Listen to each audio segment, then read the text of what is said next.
Hi po, ako nga po pala si Lloyd, ang operator ng sublimation dito sa Taytay branch. Last week po, ginamit po ito ng 5 araw na may total na 91 meters na naran. Ito po yung aking printer head. Ito naman po yung cupping na may 90% good condition. Next po, head clean. Pindutan natin yung clean.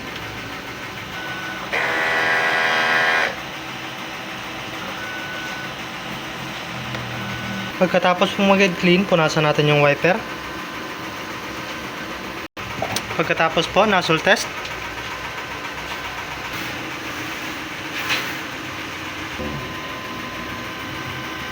Yan po, kumpleto naman po yung kulay. Ang ink system level po ay tama lang. Ang waste tank naman po ay nililinis tuwing Sabado. Dito naman po yung ground wire. At dito naman po yung AVR. Dito naman po nakalagay ang aking stock. Ito yung para sa in-use supplies. Dito naman po yung sa unused. Ito naman po yung aking production log. Yan po, updated naman po.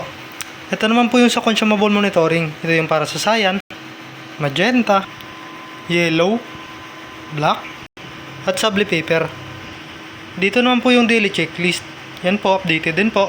At dito naman po yung nakalagay ng aking weekly checklist. Yan po, updated din naman po. Yan lang po, marami pong salamat.